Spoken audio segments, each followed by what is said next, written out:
This is section 8.12. In section 8.12,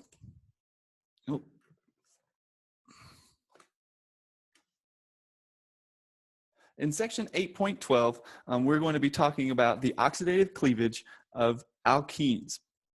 So if you take an alkene and you treat it first with ozone, and then afterwards with a mild reducing agent such as dimethyl sulfide or zinc, you will create a product of what's called oxidative cleavage of the alkene, where you kind of split this down the middle, and instead of having one carbon-carbon double bond, you now make a carbon-oxygen double bond to every carbon that was double bonded to another carbon.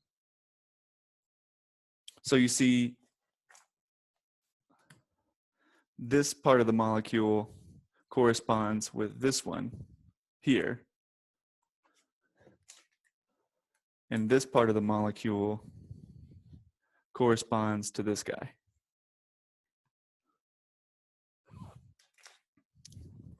All right, so the reason why this works is because ozone has a fairly interesting set of resonance forms where you could either have a negative charge on the rightmost oxygen or on the leftmost oxygen, and the oxygen in the middle actually has a positive character to it.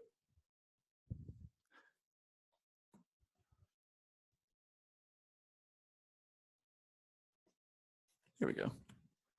Now, the mechanism for how this happens is pretty cool and very interesting. So first, as has been the case with all of these addition reactions, the alkene acts as a nucleophile in a one-step cyclization reaction with the ozone. So here you can see that at the same time, the alkene attacks one of the oxygens that has a partial positive charge on it. So here, there's a full charge there and a partial positive there.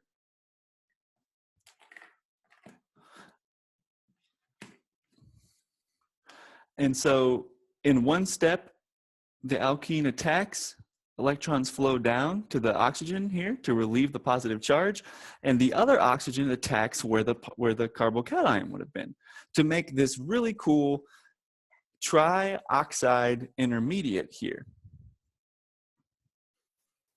But this intermediate is not very stable at all. So what ends up happening is that you have one side already break down to give the acetone here, that's this movement, and then the other side to make a peroxy ketone that you see here from electrons moving this way and then down to make the ketone. So this is also a very unstable material, and since it's formed at the exact same time as ketone is, you have another reaction that happens right after, just immediately afterwards, where the negatively charged oxygen attacks the ketone here because this carbon is partially positively charged, and then the electrons from the CO double bond attack the other place where there was a CO double bond, and those electrons move up because otherwise they would have been 5 bonds to carbon to make this very cool peroxo guy here, and we call that an ozonide. After you have the ozonide, then you treat that with a reducing agent that essentially gives you both ketones there.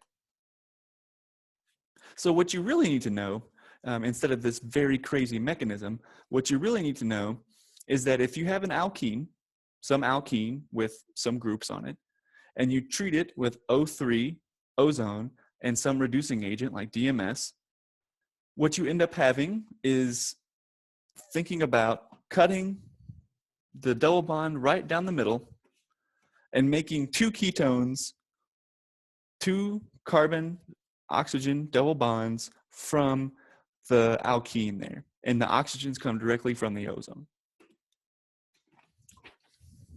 So this is oxidative cleavage of an alkene, but the same type of reaction can happen with alkynes too.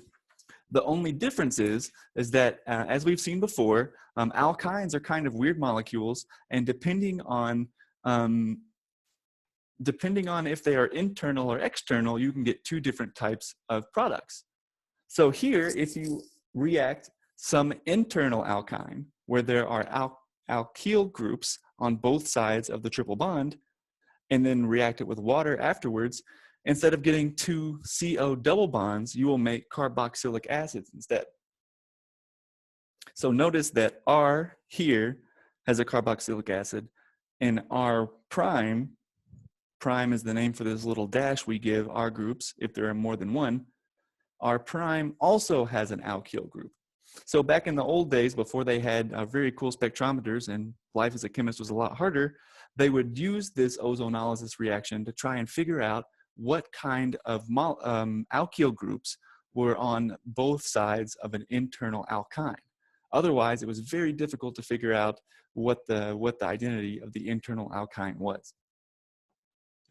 Now, if you have a terminal alkyne, which means an alkyne with an alkyl group on one side and a hydrogen on the other, and you run the same reaction, what you end up getting is one side having, or one acid and one CO2. Because again, just like above where you split the alkyne in two, you split this one in two, except this time you get one acid functionality and CO2 on the other side.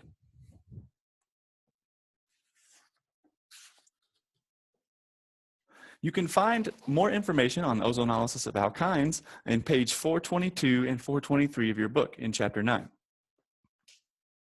And this was section 8.12.